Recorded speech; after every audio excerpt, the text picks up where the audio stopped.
આપણે વિશ્વ સાહિત્યની કૃતિઓની વાત કરી, ભારતીય સાહિત્યની કૃતિઓની વાત.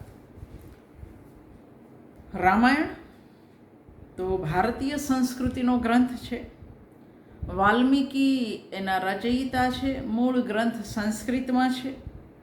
રામ વત્તા અયણ એટલે રામની યાત્રા એવો એનો અર્થ થાય. 24,000 શ્લોક રામાયણમાં છે. રામાયણ 7 કાંડમાં વહેંચાયેલું છે. બાલકાંડ, અયોધ્યાકાંડ, અરણ્યકાંડ, કિષ્કિંધાકાંડ, સુંદરકાંડ, યુદ્ધકાંડ અથવા લંકાકાંડ અને ઉત્તરકાંડ. એમાં ત્રેતાયુગની વાત છે. પાત્રો જાણીતા છે. તમને જેટલા પૂછે એટલા તમને આવડવા જોઈએ. અમુક જે અજાણ્યા હોય, દાખલા તરીકે તારા કોણ? તો વાલીની પત્ની. અંગદ વાલીનો દીકરો. વાલી કોણ? તો સુગ્રીવના મોટા ભાઈ. મકરધ્વજ તો હનુમાનજીનો પુત્ર. આવા સવાલો પણ આવી શકે જે પાત્રો આપણને જાણીતા નથી. પણ મહાભારતના પર્વ કેટલા, રામાયણના કાંડ કેટલા, ગીતાના અધ્યાય કેટલા, એ પ્રશ્નો માટે માનસિક તૈયારી રાખવાની. મહાભારત રચના કરનાર વેદવ્યાસ, વ્યાસના પ્રિય શિષ્ય વૈશંપાયન દ્વારા જન્મે જઈને આ કથા કહેવાય છે. વેદવ્યાસ રચનાકાર છે, પણ લહિયા કોણ છે? તો ગણેશ છે, ગણપતિ છે. 1,00,000 શ્લોક. પેલામાં 24,000 શ્લોક, આમાં 1,00,000 શ્લોક છે. રામાયણની કથા કોણ કોને કહે છે એ પણ એક મહત્વનો સવાલ છે. શિવ પાર્વતીને કે, કાગભૂષણડી કોને કે, યાજ્ઞવલ્ક ભારદ્વાજને કે, અને તુલસીદાસ પોતાના મનને કે. મહાભારત 1,00,000 શ્લોક. ગ્રંથનું મૂળ નામ જય, પછી ભારત અને પછી મહાભારત તરીકે ઓળખાયો. દુનિયાનો આ સૌથી મોટો ગ્રંથ છે. 18 પર્વમાં વહેંચાયેલો છે. પહેલા જ પર્વમાં એવું કહેવાયું છે કે જે અહીં છે એટલે કે જે મહાભારતમાં છે તે સંસારમાં હશે, પણ જે અહીં નથી તે સંસારમાં કશે જોવા નહીં મળે. આ પહેલા પર્વમાં છે. ધર્મ, અર્થ, કામ અને મોક્ષની આ કથા છે. અહીં જૈન ધર્મનો ઉલ્લેખ છે એટલે એનો અર્થ કે આ જૈન ધર્મ પછીથી લખાયેલો ગ્રંથ હશે એવું થાય. કોઈ પણ પાત્ર વિશે આપણને પૂછી શકે. દ્યુત સભામાં કયો કૌરવ દ્રૌપદીના પક્ષે બોલેલો? તો વિકર્ણ. કર્ણના માતા પિતાનું, પાલક માતા પિતાનું નામ તો એ આપણને આવડવું જોઈએ. ધૃતરાષ્ટ્ર કોની આંખે યુદ્ધ જોતા હતા? તો સંજયનું નામ આપણને આવડવું જોઈએ. દુર્યોધનની બહેનનું નામ દુશલા હતું, એ આપણને ખબર હોવી જોઈએ. દુશલાનો પતિ એ જયદ્રથ હતો. શલ્ય એ માદ્રીનો ભાઈ હતો અને નકુળ સહદેવનો મામો હતો. પણ આ જ શલ્ય એ કર્ણનો સારથી છે. એ શા માટે છે એની કથા જાણીતી છે એટલે નથી કહેતી. ગીતા, ભગવદ્ ગીતા એ મહાભારતમાં જ સમાયેલી છે. મૂળ સંસ્કૃતમાં 18 અધ્યાય અને 700 શ્લોક છે. ગીતા અનુષ્ટુપ છંદમાં લખાયેલી છે. 3 ભાગ, કર્મયોગ, ભક્તિયોગ અને જ્ઞાન યોગની અહીં વાત છે. ગીતા પર જે પુસ્તકો લખાયા છે એમાંથી પણ કશું ગણ પૂછી શકે તો ગીતા રહસ્ય નામનું પુસ્તક, એના લેખક છે લોકમાન્ય તિલક. અનાસક્તિ યોગ તો મહાત્મા ગાંધી. અંગ્રેજી અનુવાદ કોણે કર્યો ગીતાનો? તો પહેલાં એડવિન આર્નોલ્ડે કર્યો. પછી 1823માં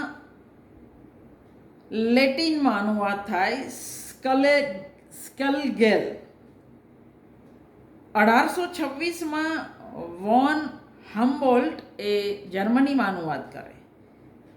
બેસેન્સ ફ્રેન્ચમાં 1846માં કરે અને 1848માં ગીતાનો અનુવાદ ગલાનોસે ગ્રીકમાં કર્યો.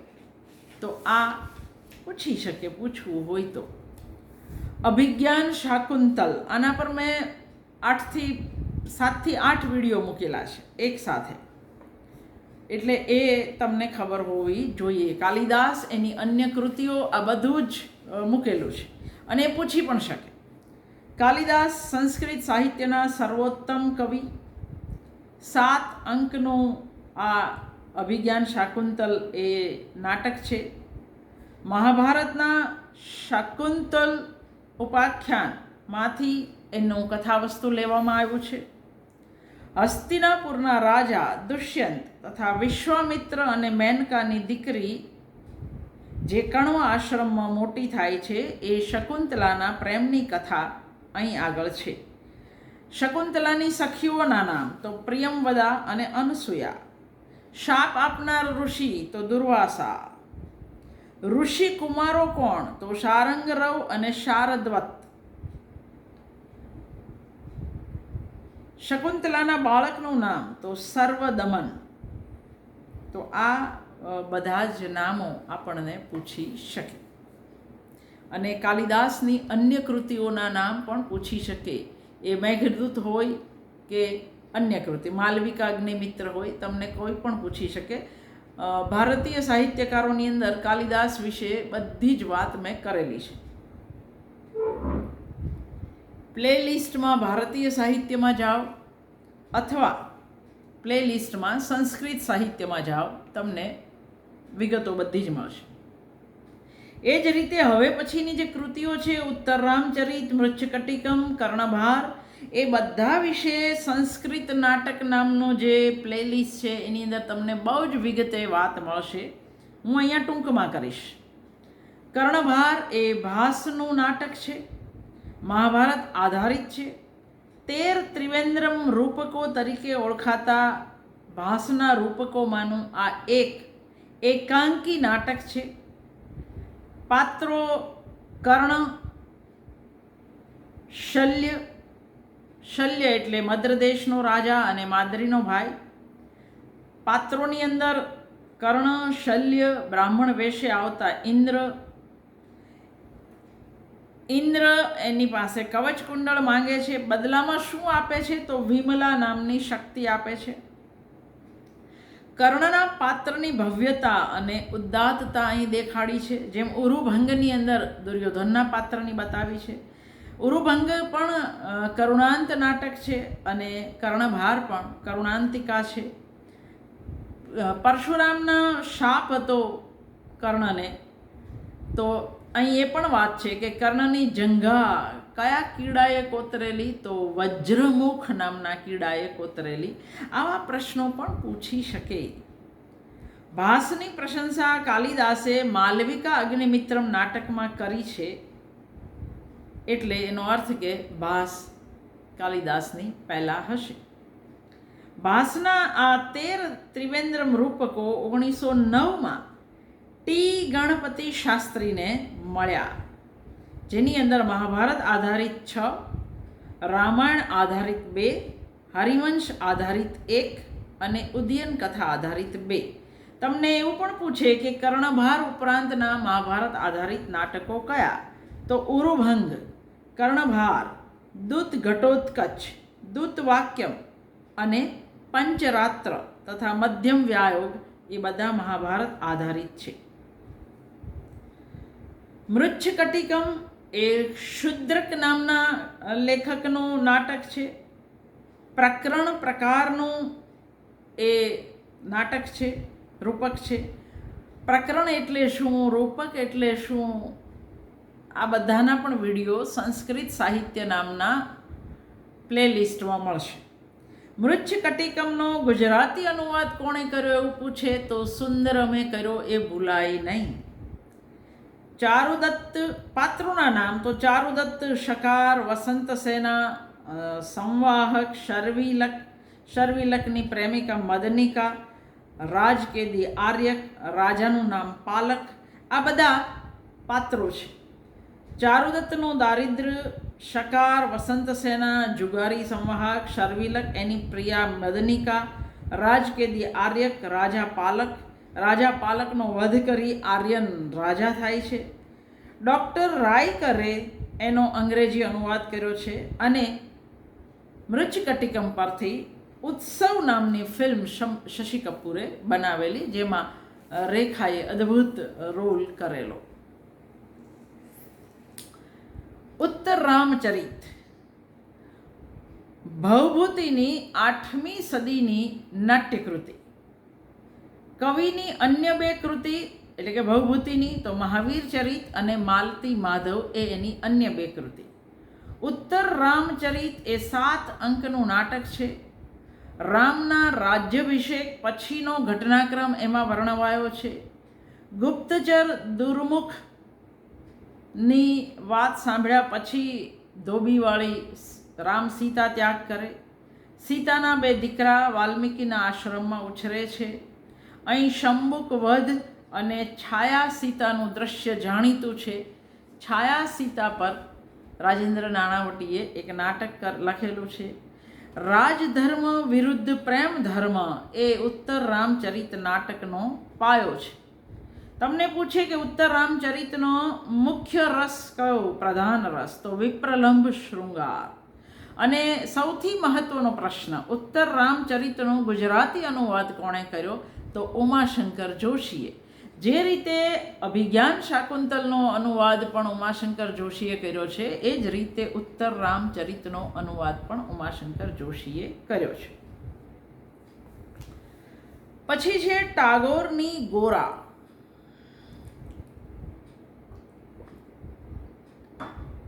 ટાગોર નવલકથાકાર, નાટ્યકાર, નિબંધકાર, વાર્તાકાર, સંગીતકાર, ચિત્રકાર, બધું જ. ગીતાંજલિ માટે જેને નોબેલ મળ્યું.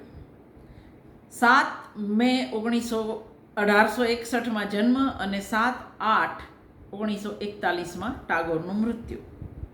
ટાગોરની અન્ય નવલકથાઓ જે જાણીતી છે, આપણે જે વાંચી હોય, ઘરે બાહિરે,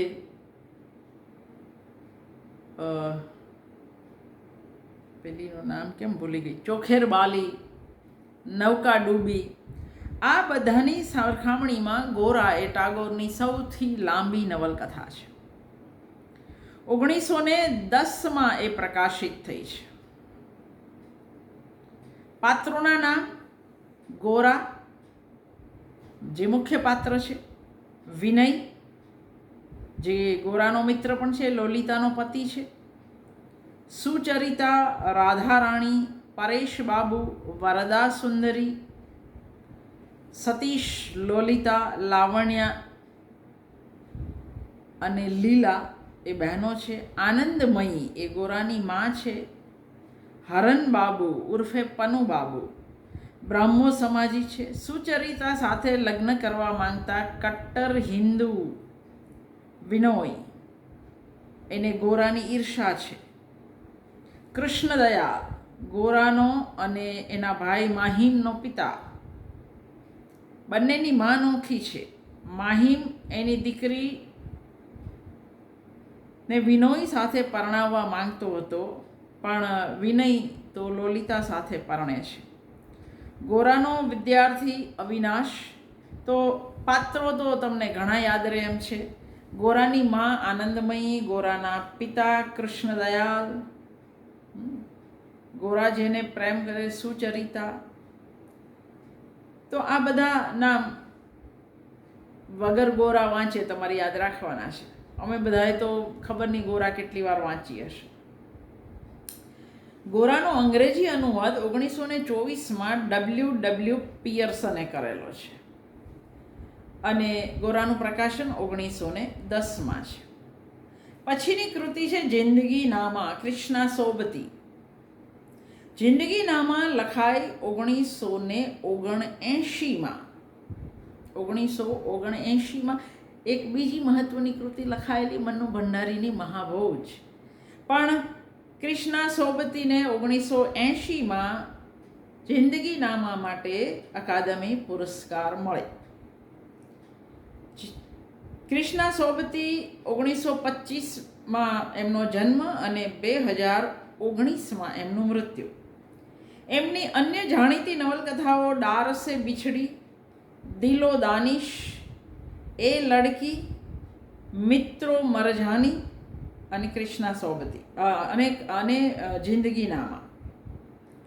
હવે આ બધી જે જાનપદી નવલકથાઓ છે એની અંદર કયું ગામ છે એવું પૂછે. આધા ગાંવ તો ગંગોલી, મૈલા આંચલ તો મેરીગંજ. તો અહીં કયું ગામ છે? પશ્ચિમ પંજાબના ગુજરાત પ્રાંતનું, પશ્ચિમ પંજાબનું ગુજરાત એટલે જે અત્યારે પાકિસ્તાનમાં છે ત્યાં પણ ગુજરાત છે, એનું ડેરા જટ્ટા ગામ એ આના કેન્દ્રમાં છે. પાત્રોના નામ: શાહજી, એની પત્ની શાહની, નજીબ, ગેંડાસિંહ, મૌલાદાદ, ગુરુદિત્તસિંહ, તુફૈલસિંહ, મૌલુ મીરાસી, ઇન્દ્રાયણી, રાબિયા, ફતેહ, શેરા. આ બધા જિંદગીનામાના પાત્રો છે.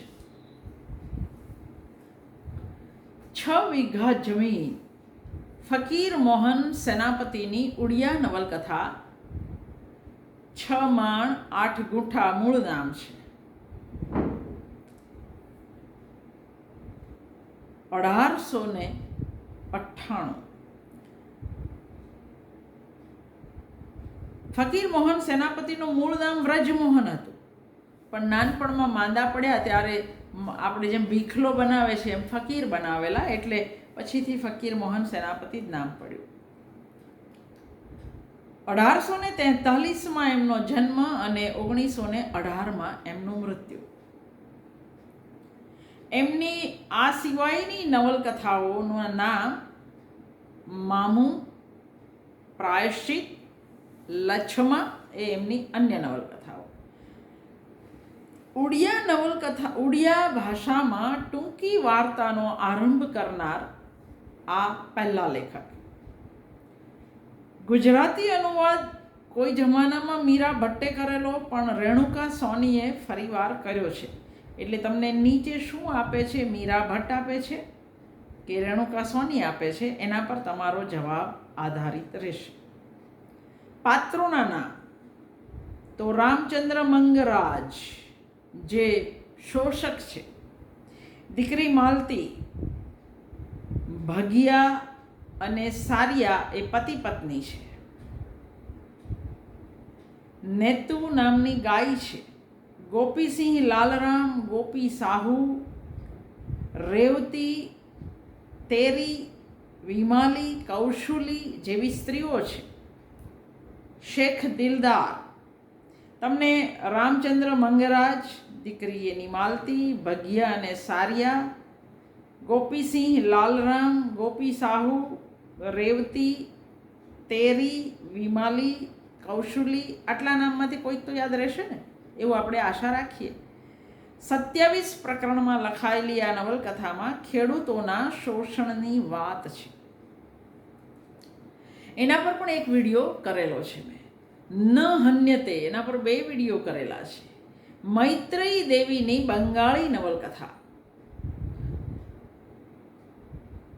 મૈત્રેયી દેવી 1914માં જન્મ અને 1989માં મૃત્યુ. સુરેન્દ્રનાથ દાસગુપ્તા નામના બંગાળી વિદ્વાનના એ દીકરી. 16 વર્ષની ઉંમરે મૈત્રેયી દેવીનો ઉદિતા નામે કાવ્ય સંગ્રહ 1930માં બહાર પડે, ટાગોરની પ્રસ્તાવના સાથે. ટાગોરના એ પ્રિય પાત્ર હતા. 4 કાવ્ય સંગ્રહ ચિત્રછાયા, સ્તબક, હિરણ્યમયી, આદિત્ય મરીચી એ એમના જાણીતા કાવ્ય સંગ્રહ. પણ આપણે ત્યાં ગુજરાતી ભાષામાં જે જાણીતા પુસ્તકો છે એ છે મંગપૂતે રવિન્દ્રનાથ, જેનો ગુજરાતી અનુવાદ થયો છે ગુરુદેવ અમારે આંગણે. જે રીતે ન હન્યતેનો ગુજરાતી અનુવાદ નગીનદાસ પારેખે કર્યો છે, એ જ રીતે ગુરુદેવ અમારે આંગણેનો અનુવાદ પણ એમણે જ કર્યો છે. ન હન્યતે એ 4 પર્વમાં વહેંચાયેલી નવલકથા છે.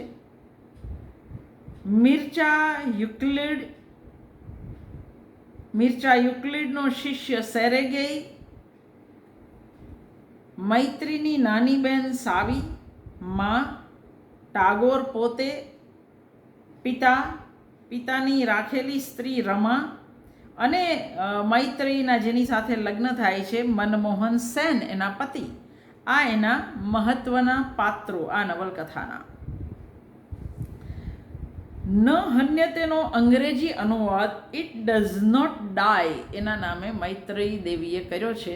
અને આના પરથી હમ દિલ દે ચુકે સનમમાં એનો થોડોક ઉપયોગ થયો છે. એ બિલકુલ એના પરથી જ બની છે એવું નહીં. મરચાં ખાઈ જવાના એવા બધા પ્રસંગોનો એની અંદર ઉપયોગ થયો છે. પણ આના પર 2 વિડીયો બનેલા છે, સાંભળજો. ભૈરપ્પાની S.L. ભૈરપ્પા એની ગૃહભંગ જે 1970માં લખાય. ભૈરપ્પા 20 ઓગસ્ટ 1931ના દિવસે જન્મેલા છે ને હજુ જીવે છે. એમને સાહિત્ય અકાદમી એવોર્ડ 1966માં મળ્યો. પદ્મશ્રી છે, પદ્મભૂષણ છે, 2010માં સરસ્વતી સન્માન મળ્યું છે. દાટુ નામની નવલકથાને સાહિત્ય અકાદમી એવોર્ડ મળેલો છે. ગુજરાતી ભાષામાં ગૃહભંગ અનુવાદ રાજેન્દ્ર નાણાવટીએ કર્યો છે. એમની આવરણ નવલકથાનો અનુવાદ નીના ભાવનગરીએ કર્યો છે. અને ગોધુલી નવલકથાનો અનુવાદ એ મિનળ દવેએ કર્યો છે. એટલે 4 નામ તો તમારી પાસે સીધા જ થઈ ગયા. ગૃહભંગ, આવરણ, ગોધુલી અને દાટુને અકાદમી એવોર્ડ મળ્યો છે. ગોધુલી 1968માં લખાય. અન્વેષણા નામની નવલકથા 1976માં લખાય અને ગોધુલી પરથી ફિલ્મ પણ બનેલી છે. ગૃહભંગના પાત્રો રામಣ್ણા, ગંગમ્મા, ચેન્નિગાર, અપ્પાણયા,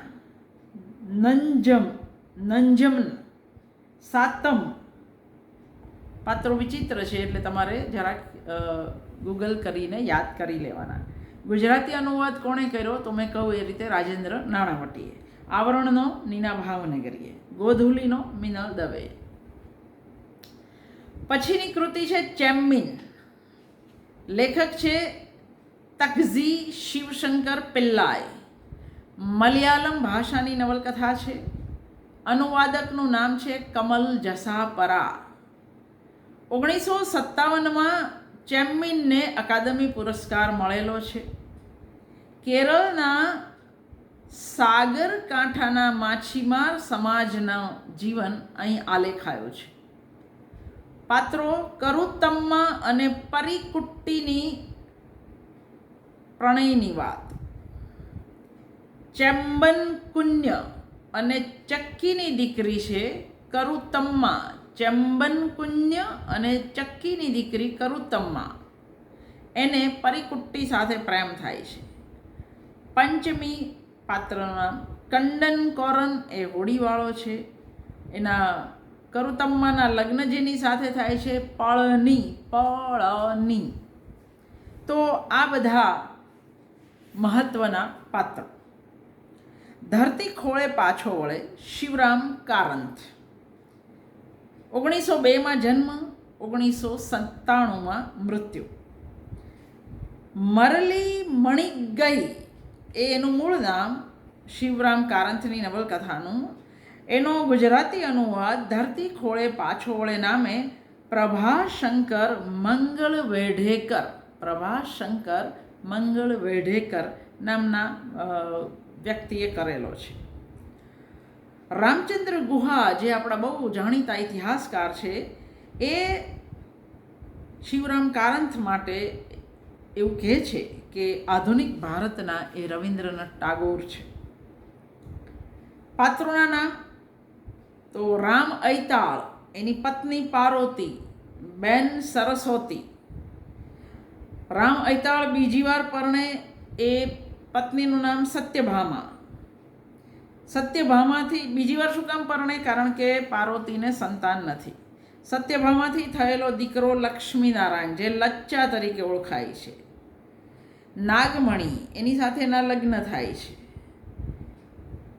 એડવોકેટ વાસુદેવની દીકરી નાગમણી અને એનો દીકરો ફરી પાછો રામ. લચ્ચા એ જેને કહેવાય રસ્તો ભૂલી ગયો હોય એ પ્રકારનું પાત્ર છે. મા બાપને દુઃખ દેવા જન્મ્યો હોય એવો, પણ એનો દીકરો રામ એ પાછો સારો પાકે છે. 1959માં કારંથને અકાદમી એવોર્ડ મળે છે અને મુક્કજી નામની નવલકથા માટે 1978માં એમને જ્ઞાનપીઠ પુરસ્કાર મળે છે.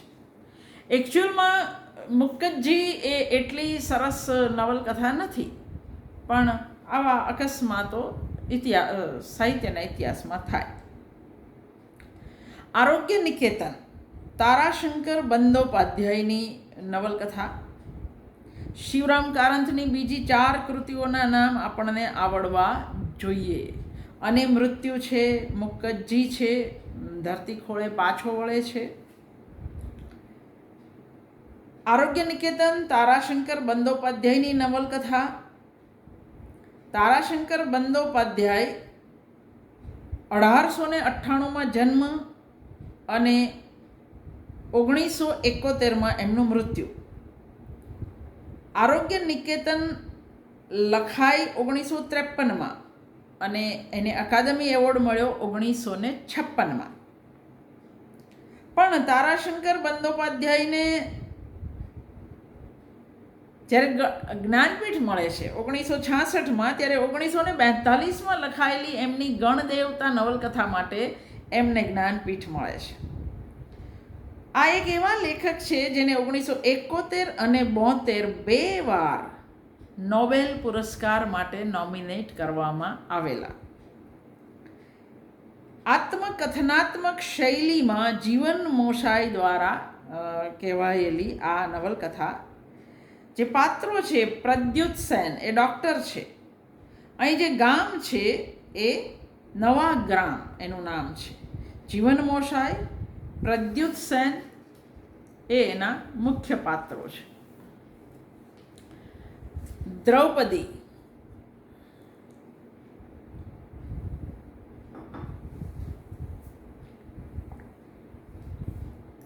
પ્રતિભા રાય એની ઉડિયા નવલકથા ઓરિસ્સાની.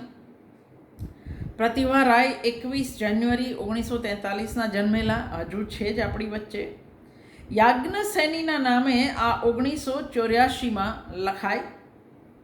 કોણે અનુવાદ કર્યો તમારી પાસે તમારા અભ્યાસક્રમમાં છે એટલે તમને ખબર છે. પ્રતિભા રાયને 2011માં જ્ઞાનપીઠ પુરસ્કાર મળે છે. યાજ્ઞસેનીને 1991નો મૂર્તિદેવી એવોર્ડ પણ મળ્યો છે.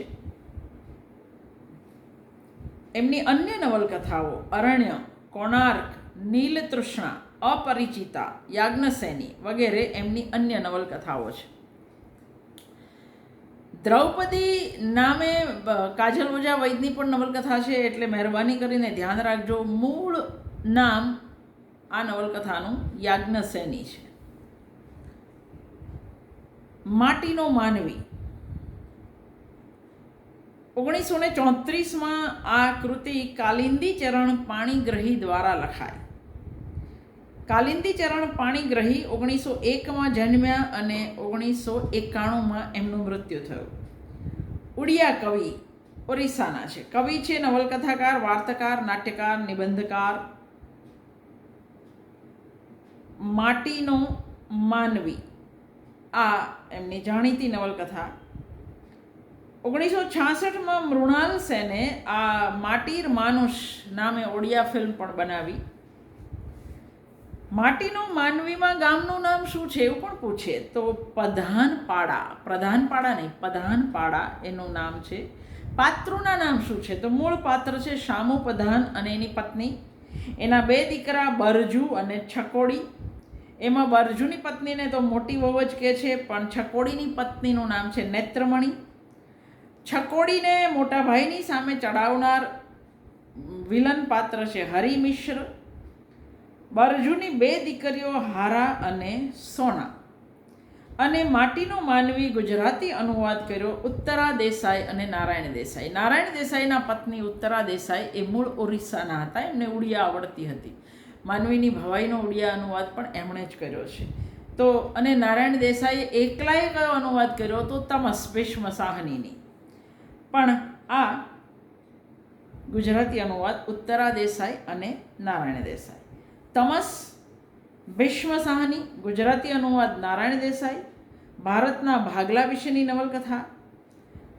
1973માં તમસ લખાઈ. 1976માં એને અકાદમી પુરસ્કાર મળે. 1986માં ગોવિંદ નિહલાની એના પરથી દૂરદર્શન માટે શ્રેણી બનાવે.